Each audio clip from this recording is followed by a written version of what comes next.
Hi everyone, happy Friday. I'm going to do a quick little training for you this afternoon, give you a little food for thought for the weekend and some techniques that will help you. A few practical things that I do and that I train on for helping you navigate grief to help you begin to process it. But before we start, we're going to do another little guided imagery. I'm going to turn on some music here, so hang on and bear with me if I can get it to work on my computer. There we go. Okay, get comfortable again in your chair. Relax with your hands on your legs. Put your back up against the back of your chair, relaxing into it. And gently close your eyes. I want you to begin by inhaling through your nose, exhaling fully through your mouth.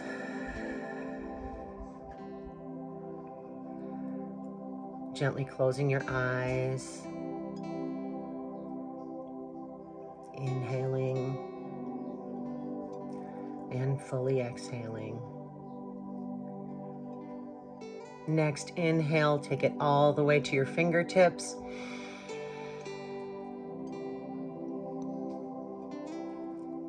Exhale, stress out.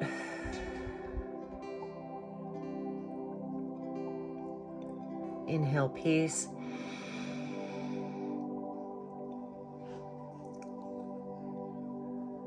Exhale, sadness. Next breath, let's take it all the way down to your toes. Inhale. Exhale fully.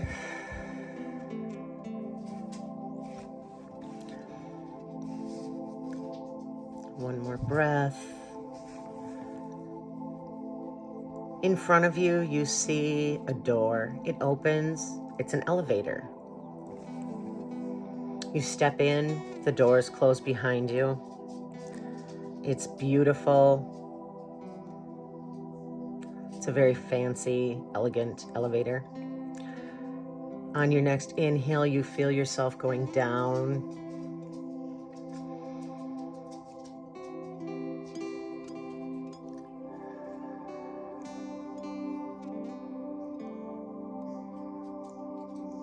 Next inhale, give your conscious mind something to do so we can talk unconsciously. Inhale into your mind's eye. And as you exhale, the elevator stops and the doors open. You step out. You see beauty all around you. You could have stepped into a field. You could be sitting on a patio looking out at a lake.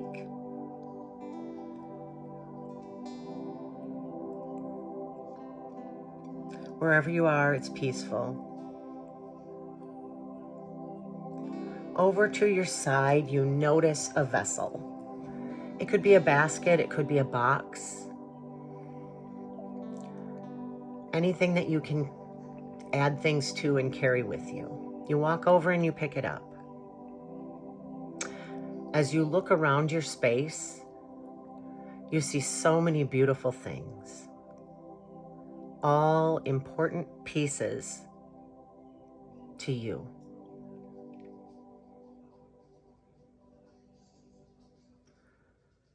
You add everything into your basket.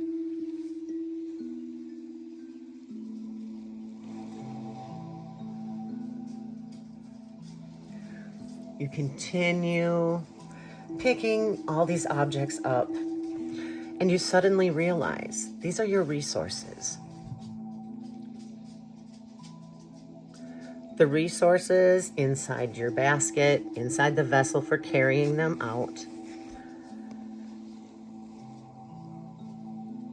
are all put there for your benefit. They already belong to you, and you notice that all the resources that you need are within.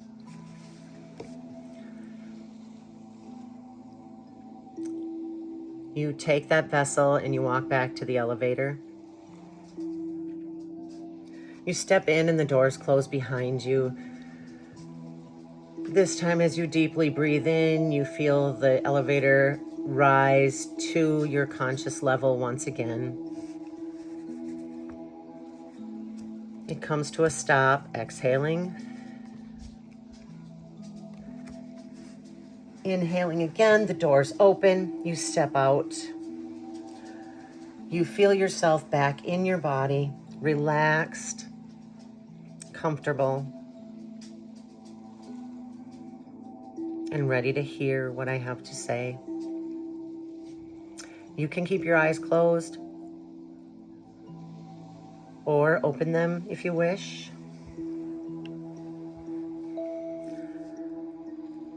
Wiggling those fingers and toes, allowing your eyes to stay open or closing them if you wish as well.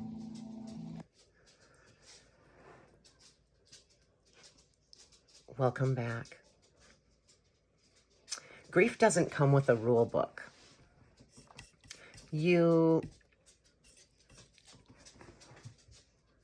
find each day that new things come up for you and it's difficult to face. When you're in the middle of your grief, even the simplest things can feel almost impossible to you. We wish it came with instructions, but unfortunately it doesn't.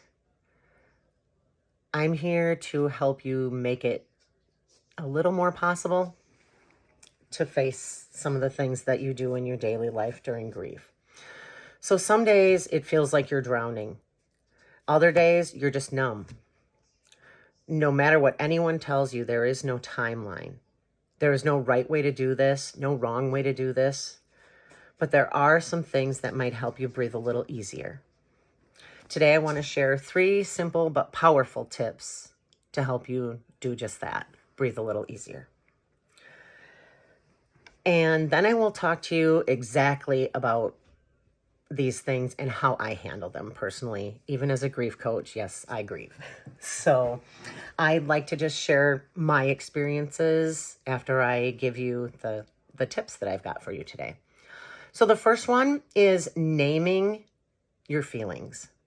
I know I've mentioned before naming the storm. I refer to grief as a storm, a very destructive, terrible storm. But first tip today, we're going to name that storm. So name what you're feeling. Don't just tell yourself, I'm sad. I'm feeling overwhelmed. Let's really go deep. I'm angry. I'm numb. I feel gutted. I'm absolutely heartbroken. I'm exhausted. Once you name them, the emotions can take shape. And we can't fight what we can't face, and we can't face what we can't name. So I hope that makes sense. We cannot fight what we can't face, but we cannot face what we cannot name. When our feelings remain invisible to us, we can't build a strategy to help ourselves through them. And that's why we want to name them. So jot them down in a journal. I recommend journaling all the time. Even if you keep a voice journal, that is fine. I personally keep a paper journal. I'm the pencil to paper person. I prefer writing things down in a journal. And just remember, as you're journaling, don't feel dramatic. If you are, that's fine. It's your journal. You can be whatever you want. And if it's dramatic, that's great. You've identified those feelings and you can name them. And you're only being human. So once you name them, then you can move forward and begin to create little pieces to help you through them. Once you write down, say, I'm completely angry. Once you write that down, your grief is being witnessed. And as you witness it, it starts to subside a little. Maybe even so minutely that you don't even notice it. But later, you might be able to come back and read that journal and say, oh, I I named it, and it started to go. It started to pass. So writing your emotions or keeping you speaking them out loud really helps in this process. So you don't need it to be about perfection. It's just presence. You're bringing those emotions to your present conscious thought. Step 2 is create daily anchors. So whether it's lighting a candle, taking a 5-minute walk, even making your bed, it's a ritual that you're going to do every day to anchor yourself. Doing this one thing can ground you and give you a routine. Routines remind our nervous system that there still is safety within, even when we're feeling sorrow. Your nervous system needs to feel like something is still real. Something is still able to bring you to the present. So again, if it's talking to a friend, talking to your pets, sweeping or vacuuming your floor, that is going to help you with your daily anchor. So again, it's bringing to your conscious mind a sense of security and a sense of normalcy, where in every other situation in your life you feel like it's out of control and there is no normalcy anymore. So even if it's just a small thing, it's a thread of peace in the storm of pain. And third, I want you to talk to them. Talk to your person. Write them a letter. Say their name. Speak it out loud. Your relationship didn't end. It changed. You're giving your grief a voice, and that's how you give your grief movement. Giving it the voice starts it on its journey back home. You're allowed to keep talking to your person. You're allowed to keep telling stories out loud to your person. Again, your relationship has changed. Your love still remains. So I want to tell you a little bit about how I handle. This is kind of a little different than everything else here that I've just read to you, or told you, I'm sorry. In my own process, I'm really a business as usual person when it comes to my grieving. Like when my father died, there were so many things that had to be done. And as I had mentioned to many of you, years prior, my mom had a stroke. So my mom's mental acuity was not normal. And she was very confused a lot of the time. So the day I got the call that my father passed away, I became just like that, business as usual. I had to make arrangements. I had to call my siblings. I had to take care of my mom. And I was frantically doing this at the same time as I had a 5-month-old baby. And I was making phone calls and everything. And I recall my mom saying to me, "Who are you talking to? What's going on?" I said, "Mom, this was the hospital. They just called and Dad died." I didn't want her to see me break down, which is kind of the way I am around most people when we're fresh into a death in the family. I told her what had happened, and she said, "It can't be. They're kidding." And honestly, I said to her, "Maybe they are. Maybe.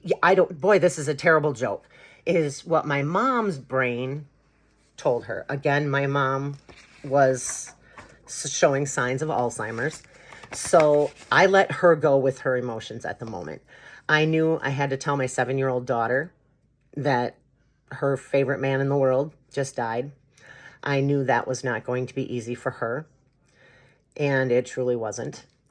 But I made arrangements. I took care of things. I called my husband. I told him he needed to leave work and go to the hospital because I was sitting with my mom, and so he had to leave his job and go there and everything else. But I made all the phone calls that I needed to make, siblings and everything.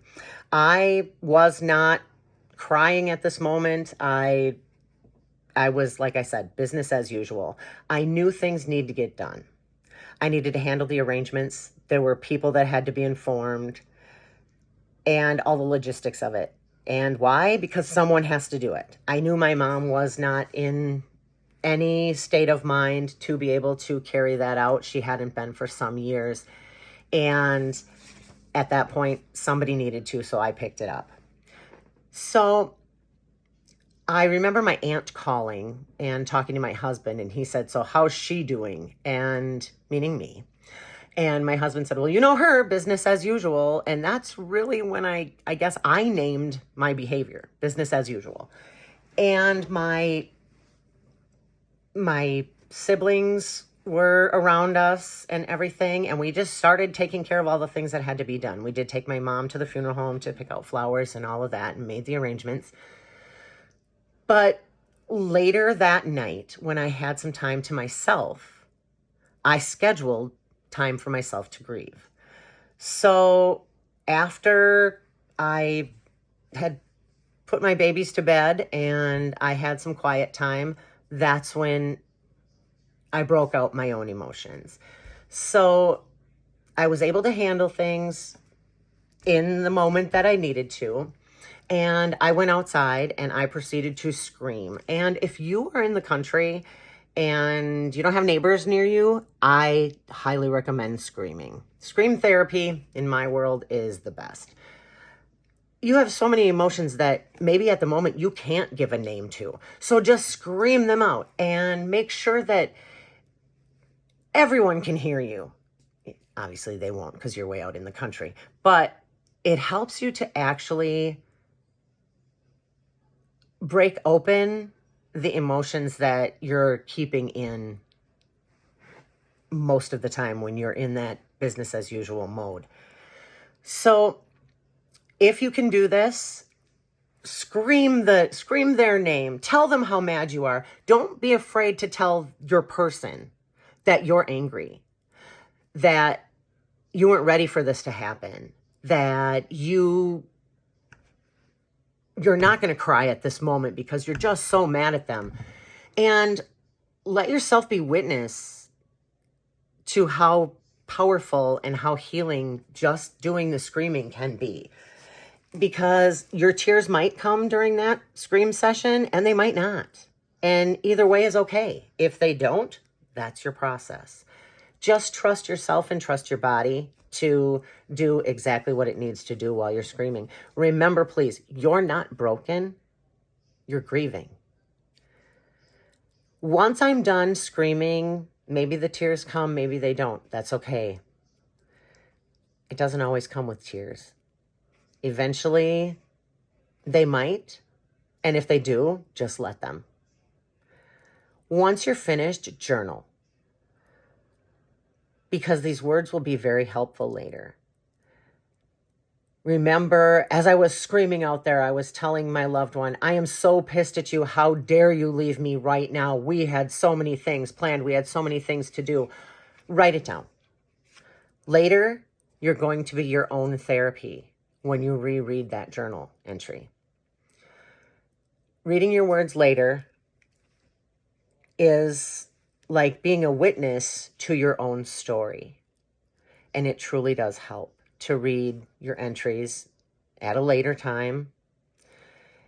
And if there's cues that you know you gave yourself, like, oh my gosh, I thought about my last birthday that we spent together, or my loved one's last dance.